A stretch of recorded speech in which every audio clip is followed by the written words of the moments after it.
It was a Saturday morning when I first heard the words I would never forget. I had just finished breakfast, the familiar hum of the kettle and the soft clinking of my cup against the saucer still lingering in the air. It was supposed to be like any other weekend, with my son and daughter visiting as they often did. The weather was nice, the sun just starting to peek through the clouds, and I thought nothing could disrupt this peaceful routine. But life, as it often does, had other plans. That morning, my daughter, Sarah, and my son Daniel arrived at my house together. I greeted them with a smile, trying to mask the weariness in my bones. Lately, I'd been feeling the weight of my years more than I ever had before. My steps were slower, my hands trembled a little more than usual, and the days seemed to blur together in a haze of fatigue. But I had been managing at least. That's what I thought. I didn't want to admit to them that I was struggling, that I needed help. They sat down at the kitchen table, and we exchanged pleasantries as we always did. I talked about the garden, the little repairs I'd been making around the house, and how I'd been keeping busy with a few crossword puzzles and books. But there was something off in the air that morning, something I couldn't quite put my finger on.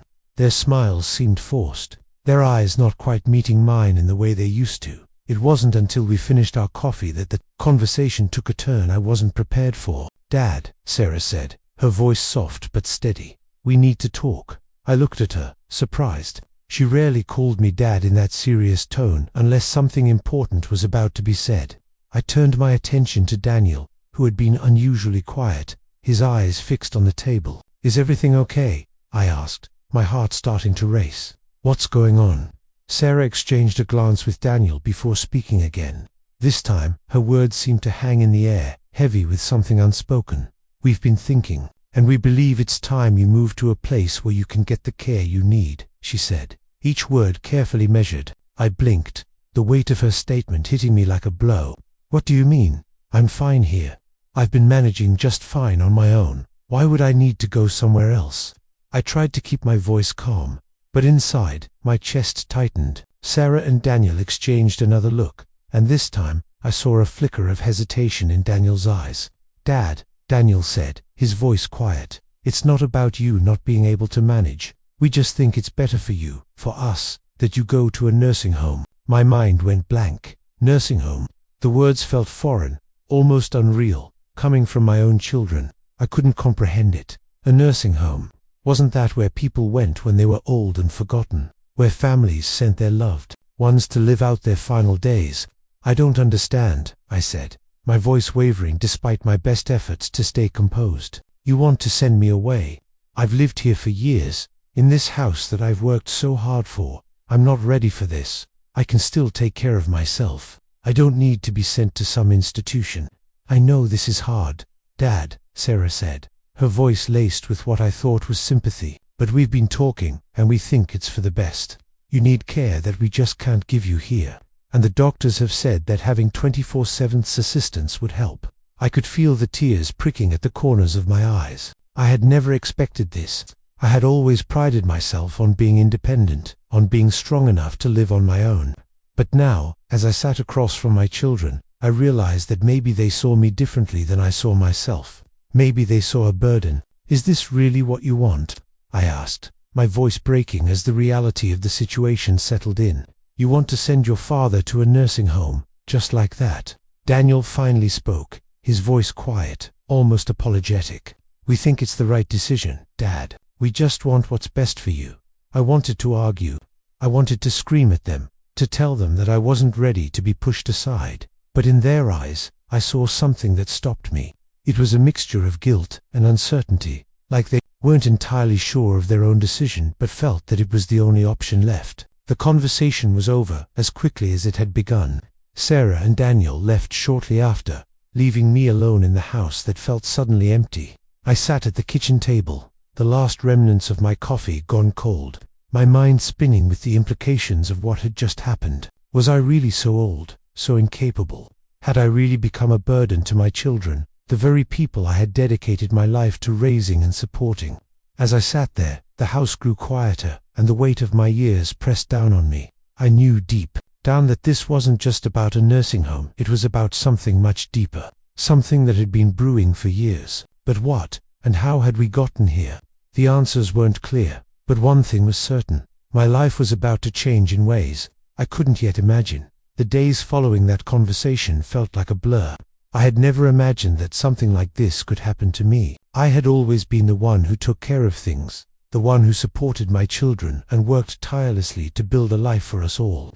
But now, at the age of 75, it seemed as though I was being told that I was no longer capable of taking care of myself. I was being told that I had outlived my usefulness, that it was time for me to go somewhere else, a place where people like me were kept out of the way. The thought of the nursing home loomed over me like a dark cloud, suffocating every ounce of hope I had left. I had visited such places before, to see friends of mine who had been sent there by their families. I had seen the blank expressions on their faces, the way they sat in wheelchairs, staring into space, waiting for time to pass. And now, that was going to be my fate. I tried to stay calm as I began packing up my belongings. There was no point in arguing. Sarah and Daniel had made their decision, and it seemed they were determined to stick with it. But as I moved through my house, collecting the things I had accumulated over a lifetime, a sense of grief settled in. This was the house where I had raised my children. It had been my sanctuary, my place of comfort, and now it was slipping away from me, like sand through my fingers. I couldn't help but wonder what had gone wrong. How had I ended up here? Where had the love and respect I thought I had earned gone? I had been a good father, hadn't I?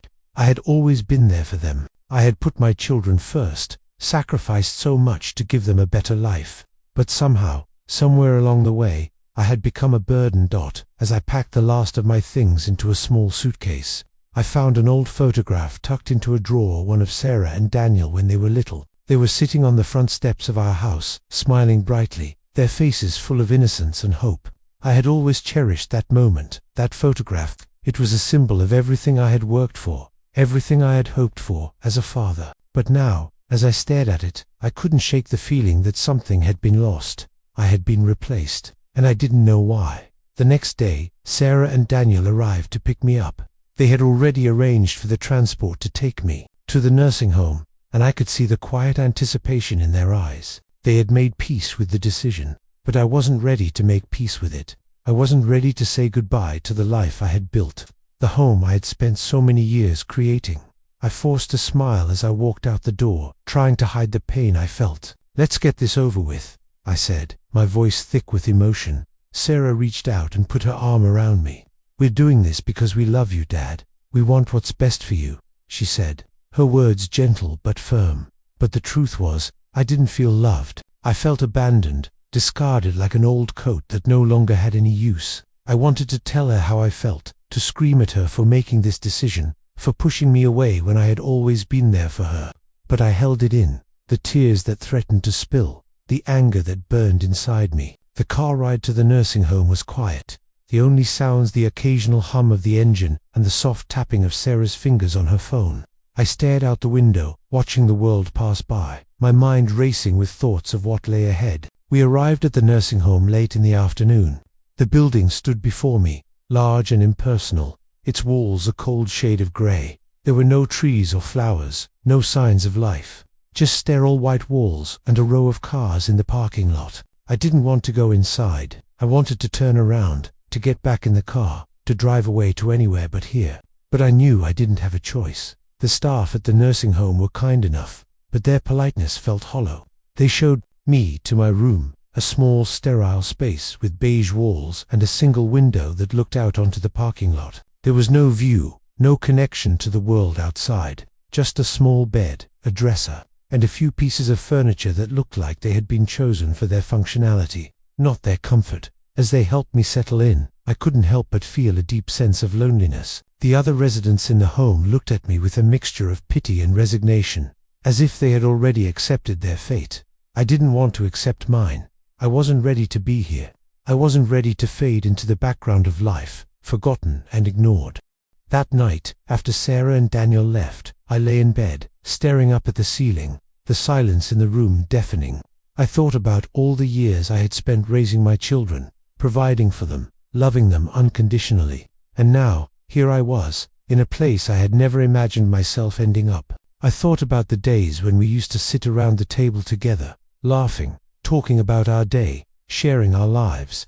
I thought about how those days seemed so far away now. But most of all, I thought about my children. I thought about Sarah, who had always been my little girl, and Daniel, who had been my pride and joy. I wondered if they truly understood what they had done. I wondered if they would ever realize how much it hurt me to be here, how much it broke my heart to know that they had chosen this for me. As I lay there in the darkness, I couldn't help but feel a deep sense of regret. I didn't know how we had gotten to this point, but I knew I couldn't go back. All I had now were the memories of better times, times when I had been needed, when I had been a part of something that mattered. But now, I was just a shadow, fading into the background. The first few weeks at the nursing home were the hardest. I had expected it to be difficult, of course, but nothing could have prepared me for the sheer isolation that came with it. The days stretched on endlessly, each one blending into the next with little to differentiate them. I woke up in a room that was as sterile as the environment around me, surrounded by people whose names I didn't know and whose faces seemed to fade in and out of focus. I didn't have much in the way of company, apart from the occasional visit from Sarah and Daniel. They came around once a week, sometimes more often, but the visits were always brief. They would bring me snacks, ask if I was doing okay, and then, after a few minutes of polite conversation, they would be gone again. I could sense the unease in their voices, the way they were trying so hard to convince me that everything was fine, but it wasn't fine. It was far from fine. I spent my days walking around the facility, trying to pass the time. Some of the other residents were friendly enough, though many of them had their own struggles. I found myself gravitating toward a few of the older men who seemed to share my frustration. We would sit in the common room, staring at the television, pretending to watch, but in reality, we were just waiting for anything to fill the void. It was during one of these afternoons that I overheard a conversation between two of the staff members. They didn't realize I was listening, but their words hit me like a slap across the face. "I heard she's got him here because he's a burden," one nurse said, her voice low but sharp. She couldn't handle him anymore. She couldn't deal with the responsibility. "I mean, he's old, right, and he needs so much care." The other nurse chuckled, a sad, knowing laugh. "Yeah, but you know how it is. They're always so eager to get their parents out of the way once they don't have the energy to keep up. It's easier for them if he's here, in a place like this." I froze, my heart sinking into my stomach. The words, though not aimed at me, felt like a direct blow. They were talking about Mia, about my children, about the very reason I was here. It was the truth, wasn't it? They hadn't done this because they cared about me. They hadn't done this because they were worried about my health or my well-being. They had done this because they didn't want to deal with the burden anymore. They wanted me out of their lives. I felt a deep gnawing pain in my chest. The anger, the hurt, the confusion, they all came rushing to the surface. I had spent my life taking care of them. I had given them everything I had. And this was how they repaid me. Over the next few days, I kept thinking about what I had overheard. I could hardly look at Sarah and Daniel when they came to visit. They were still polite, still trying to maintain some semblance of normalcy, but I could see the cracks in the facade. They were hiding something. There was something they weren't telling me, and I needed to know what it was. One afternoon, I decided to confront Sarah. It had been a few days since our last visit, and she had called to say she would come by later that afternoon. I knew I had to speak up. I couldn't keep pretending that everything was okay when it wasn't. When she arrived, I was sitting by the window in the common room, looking out at the overcast sky. I didn't even turn to greet her. I just let her come and sit beside me. There was silence for a moment as she settled into the chair next to me. "How's everything going, Dad?" she asked, her voice a little too sweet, too practiced. "I overheard something the other day," I said, cutting through the pleasantries. "Something about why I'm here." Her expression faltered for just a split second, and I could see her body tense. "What do you mean?" she asked, her tone trying to keep things casual. "I heard the nurses talking," I continued, not looking at her. "They were saying that you put me here because I'm a burden, that you couldn't handle me anymore." There was a long silence. I didn't dare look at her, not yet. I could feel the weight of my words settling into the air between us. "Dad," Sarah began, her voice shaking now. "That's not what they meant. It's just that. Well, you've been getting harder to take care of. You need more help than we can provide. We can't manage it on our own." I finally turned to look at her. There were tears in her eyes, but they didn't seem real. It wasn't the kind of pain I expected to see. It felt more like guilt, a guilt she was trying to cover up with weak excuses. "I've been taking care of myself for years. "Sarah," I said, my voice steady but filled with pain, "I didn't ask to be sent here. I didn't ask to be treated like this. I gave you everything I had, and now I'm just a burden. Is that what you really think of me?" She shook her head, the tears finally spilling down her cheeks. "It's not like that, Dad. It's not. I didn't want this. I didn't want any of this. But you're getting older, and She stopped herself, taking a shaky breath. "I just thought this was the best option, for you, for all of us." I felt a rush of frustration rise up inside me. The anger I had been holding back finally broke free. "The best option," I repeated, my voice rising. "You send me away because it's easier for you, because it's too much for you to handle.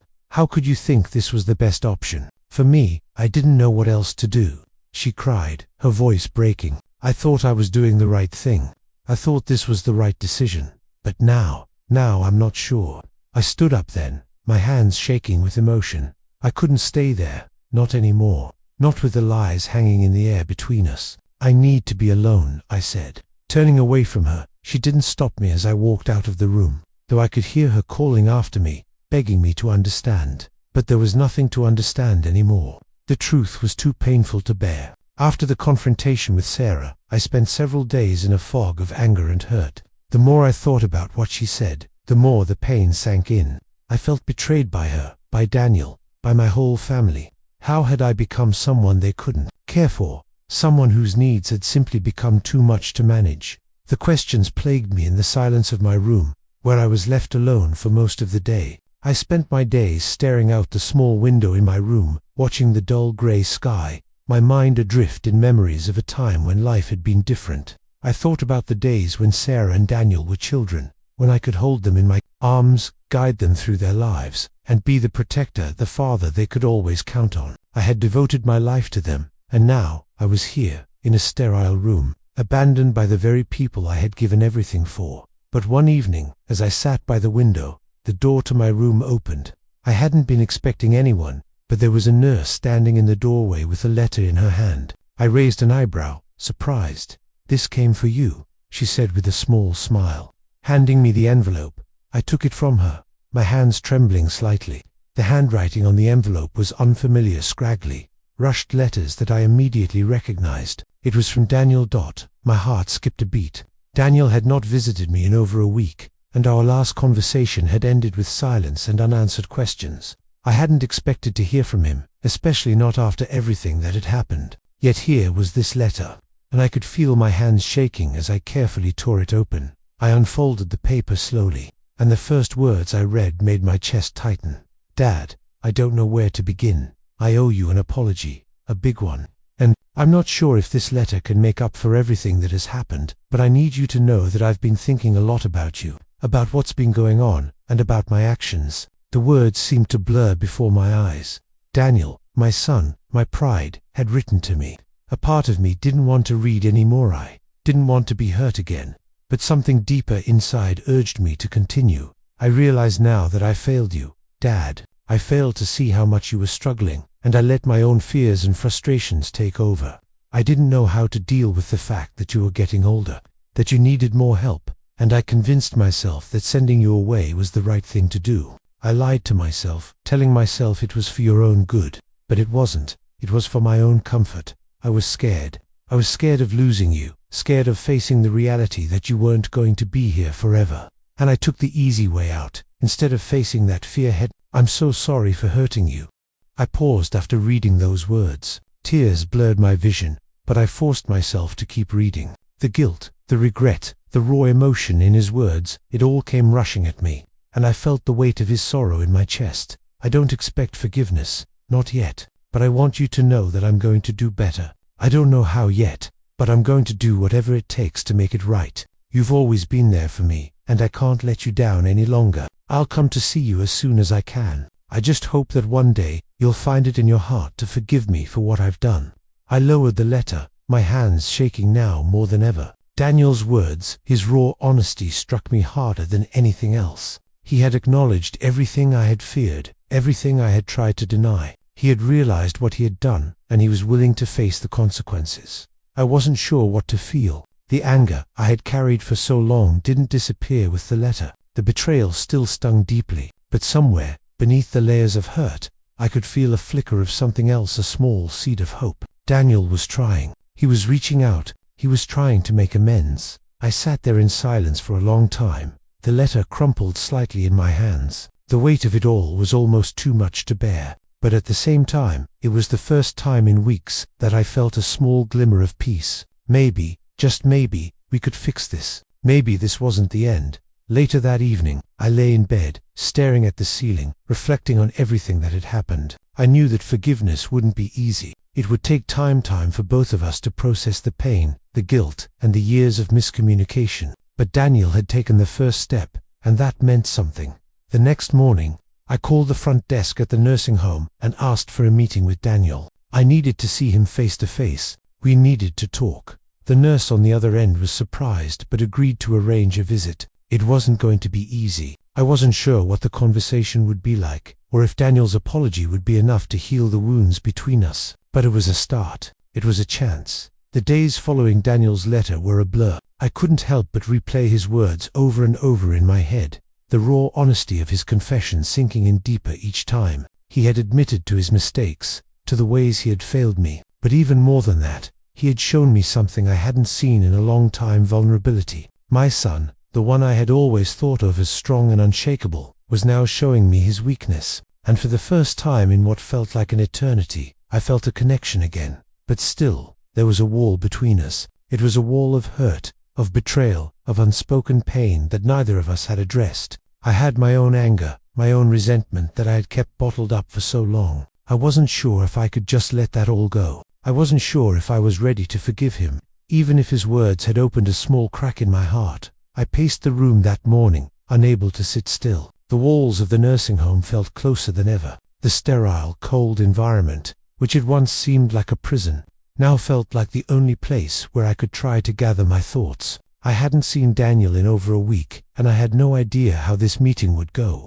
Would he be able to face me with the same sincerity that was in his letter, or would he retreat, just like he had when he made the decision to send me here? When the door to my room finally opened, I stood up quickly, my heart pounding in my chest. It was Daniel. He stood there in the doorway, his hands shoved into his jacket pockets, his eyes avoiding mine for a moment. I could see the nervousness in his posture, the tightness in his shoulders. He looked different, more vulnerable than I had ever seen him. He was no longer the confident, successful man I remembered. Now, he seemed uncertain, fragile, as if the weight of everything he had done was finally sinking in. "Hey, Dad," he said quietly, his voice rough, as if he had been holding back emotions for a long time. I hope you got my letter."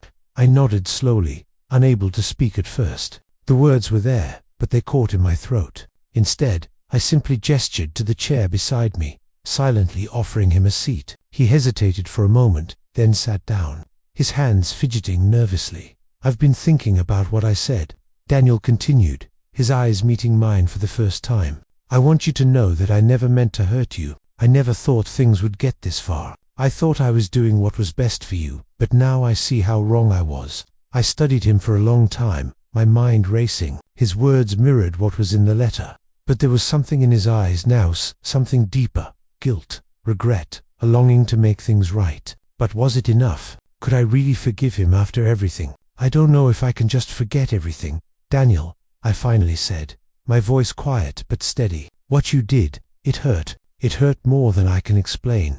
He nodded, his expression filled with sorrow. "I know, Dad, I know I hurt you, and I don't know if I deserve your forgiveness. I don't know if I can fix what I've broken, but I want to try. I'm here, and I'm not going to run away anymore. I'll do whatever it takes."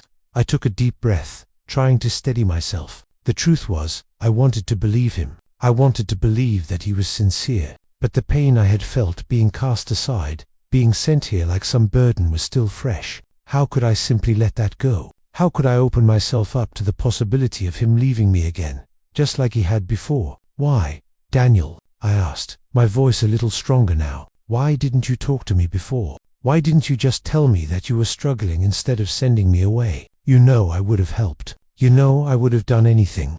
Daniel ran a hand through his hair, his eyes flickering with a mix of guilt and shame. "I thought I could handle it. I thought I could keep it all together, that I could be there for you and still handle everything else. But I couldn't. I was scared. Dad, I was scared that I wouldn't be able to take care of you the way you needed, that I would fail you, and so, I thought sending you here would be the easy way out. I thought it would be better for both of us. I felt a wave of sadness wash over me. It was as if everything he had done had been out of fear, not out of malice, but out of fear. Fear of losing me, fear of the responsibility, and ultimately, fear of facing his own emotions. And now, he was sitting here, broken, realizing just how much damage he had caused. I never wanted to fail you, Dad, Daniel said, his voice cracking slightly. I know I did, but I'll never stop trying to make things right. Please, I need you to know that. I looked at him then, really looked at him. This was my son, the boy I had raised, the man I had watched grow into who he was today. I could see the pain in his eyes, the weight of the decision he had made, now sitting heavily on his shoulders. I could see the sincerity in his words. He had made a mistake, an unforgivable one, perhaps, but he was trying to take responsibility for it, and that, at least, deserved something from me. I took a deep breath, my heart aching as I considered my next words. You've hurt me, Daniel, I said quietly, the pain still fresh in my voice, but I'm willing to listen. I'm willing to try, because you're my son, and no matter what happens, you'll always be my son.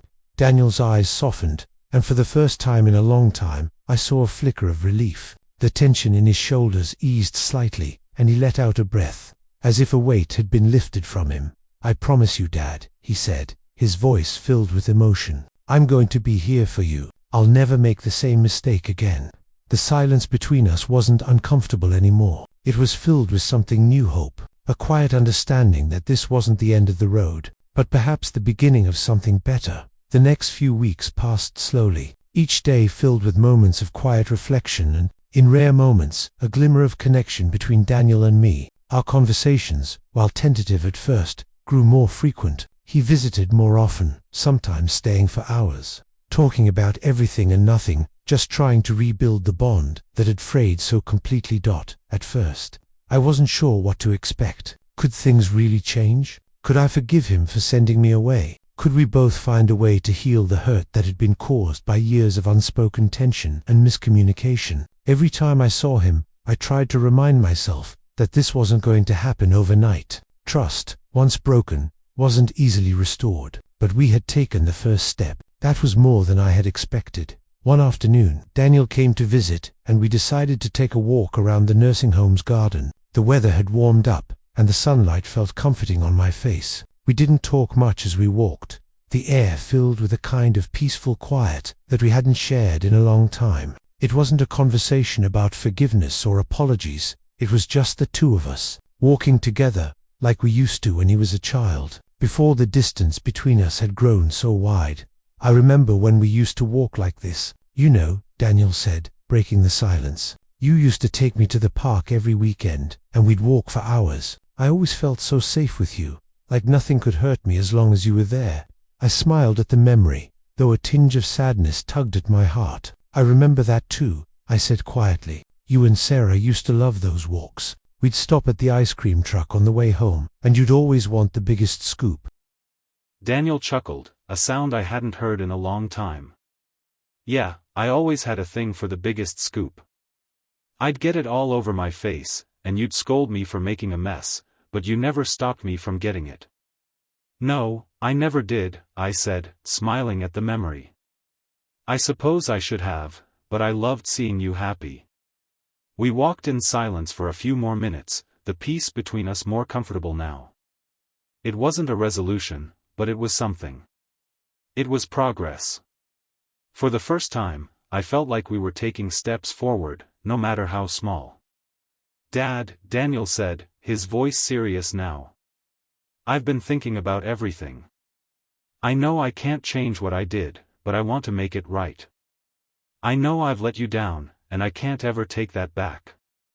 But I'm here now. And I'm going to be here for you, no matter what. I stopped walking for a moment, turning to look at him. His expression was earnest, vulnerable in a way I hadn't seen before. It was clear that he wasn't just saying these words out of obligation. He meant them. I know you are, Daniel, I said, my voice thick with emotion. I know you're trying. And that means more to me than you'll ever know. It wasn't the same as it had been before. There was no illusion that things could go back to the way they were before the nursing home, before the betrayal. But for the first time, I felt a flicker of something real between us again, something that wasn't built on obligation or duty, but on the understanding that we both had to work for this. For the first time, I felt like my son was finally seeing me, not as a burden, but as a person, as a father who was still capable of love, of support, even if I needed it less often now. The visits continued, and with each one, Daniel began to open up more. He talked about his own struggles, the pressures of his work, the responsibilities he had tried to shoulder, the guilt he had carried from the decision to put me in the nursing home. He admitted to feeling like he had failed me in more ways than one, but he also began to speak of hope, of the possibility of things getting better between us. "I don't know if I'll ever be able to make up for what I did," Daniel confessed one day. "But I'm willing to try, Dad. I'm willing to try every day, as long as you'll let me." "I'm not sure what that looks like yet," I said, my voice soft. "But we'll figure it out together. You're not alone in this, Daniel. And neither am I." He nodded, his eyes meeting mine with a newfound sincerity. There was something in his gaze, something I hadn't seen before, a quiet determination, a promise to make things right, even if it took time. And for the first time, I believed him. As time went on, I found myself opening up too, letting go of the resentment I had been carrying. It wasn't easy, and there were days when the bitterness still crept up inside me, days when I still wanted to scream at him for what he had done.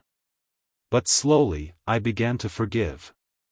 Not for his sake, but for mine. I didn't want to spend the rest of my life holding on to the hurt, the anger, the feeling of betrayal. It wasn't healthy for me, and it wasn't fair to Daniel. One afternoon, Daniel came to visit and brought me a small box wrapped in plain brown paper. He placed it in my hands with a hesitant smile. "What's this?" I asked, raising an eyebrow. "It's nothing big," he said, shrugging. "Just something I thought you might like." I unwrapped the box carefully, wondering what it was. Inside, I found a small framed photograph, one I hadn't seen in years.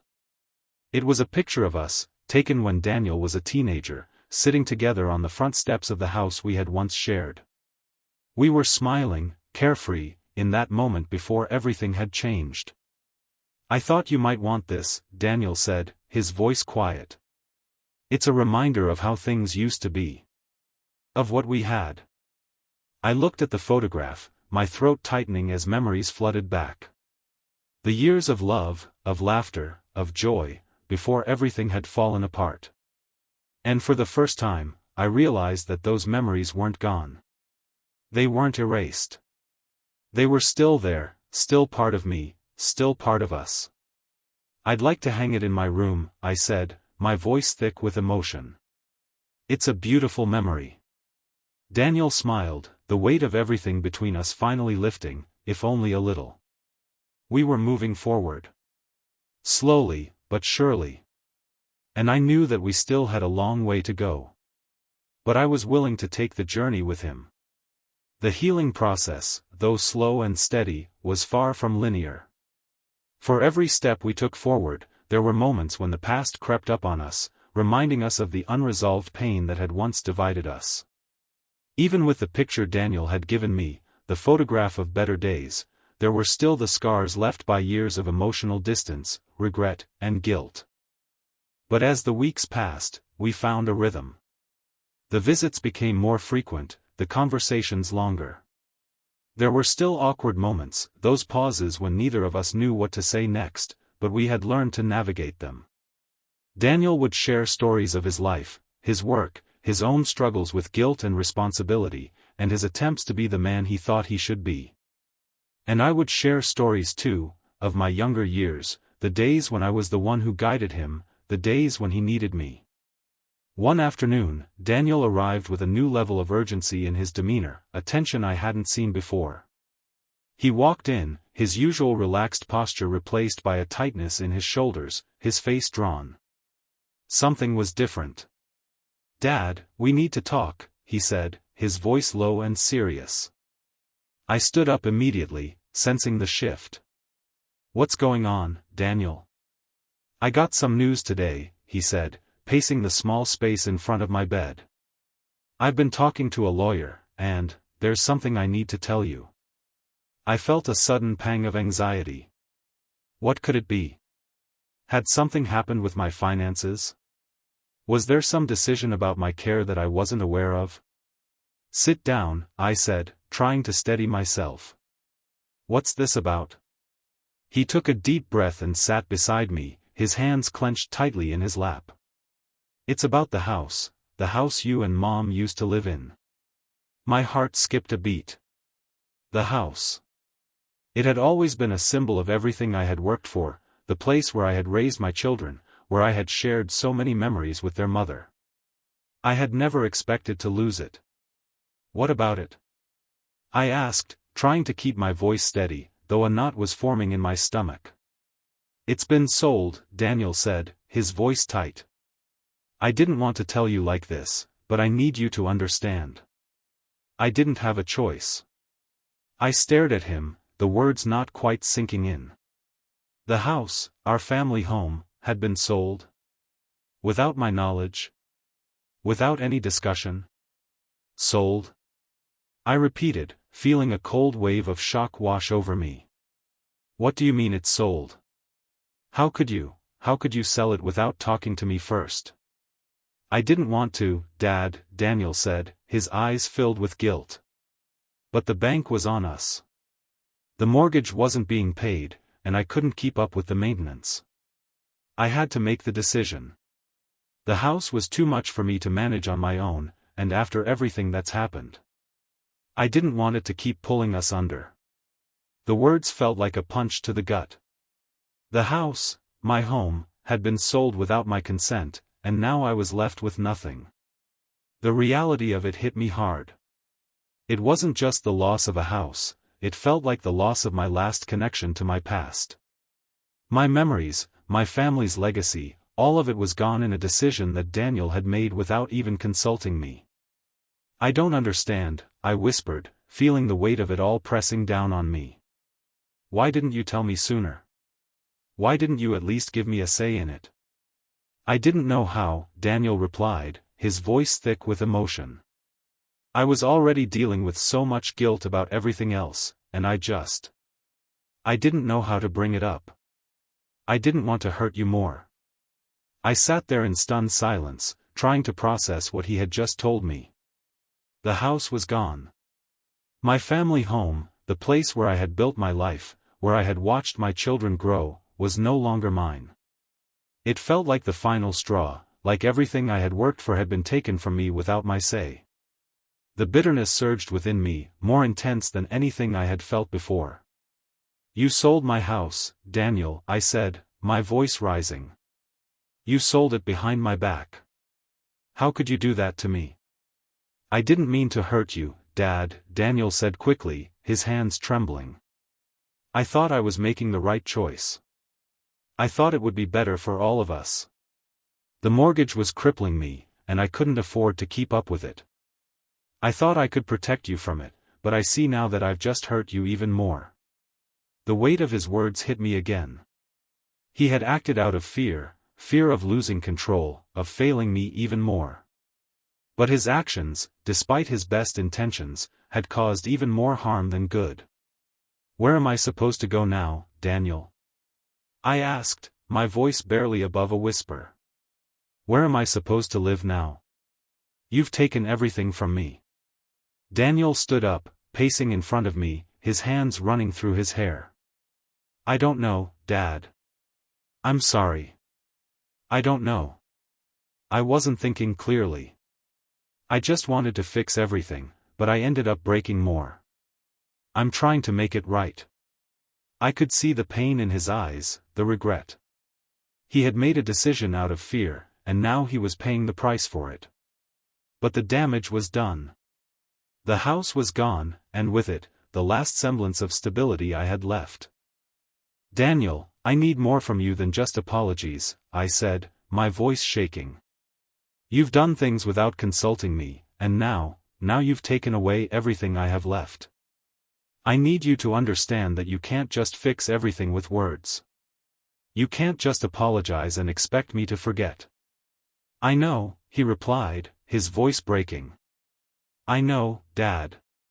And I don't expect you to forgive me right away. But I'm going to try, every day. I'll do whatever it takes to make up for this. I swear I will. I looked at him for a long moment, the anger still simmering beneath the surface. But somewhere, buried in all the pain, I saw something else. I saw the man he was trying to be, the man I had raised.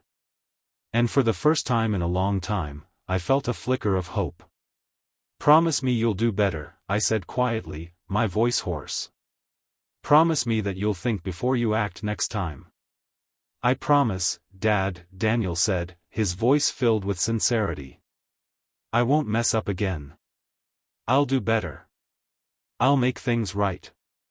The road ahead was uncertain, and the pain from the loss of the house was still raw. But in that moment, I knew one thing for sure, we still had a chance. A chance to rebuild, to heal, and to find our way back to each other. The days that followed the revelation about the house were difficult for both Daniel and me. The sense of betrayal still lingered in the air, thick and oppressive. For me, it wasn't just the loss of the house, it was the loss of trust, the feeling that my son had made a decision without consulting me, without considering how deeply it would affect me. It was the second time I felt abandoned, and this time, the hurt cut even deeper. But as time passed, something shifted. We both realized that if we were going to heal, if we were going to rebuild our relationship, it couldn't be done through words alone. It had to be done through actions, through proving to each other that we were committed to making things right. Daniel visited every day, often staying for hours, trying to make up for the time lost. He would bring me small gifts, a book he thought I would like, a cup of coffee from my favorite cafe, or simply a new album of music he knew I'd enjoy. It wasn't much, but it showed me that he was trying. He was trying to bridge the gap between us, even though the foundation of our relationship had been cracked. But it wasn't just about the gifts or the visits. It was about the way Daniel spoke to me now, the way he listened when I shared my thoughts, my fears, and my regrets. He no longer tried to shield me from the truth. He sat with me in the uncomfortable silence, letting me express my anger and disappointment without trying to fix it. He understood now that healing didn't happen in a day. It wasn't something that could be swept under the rug.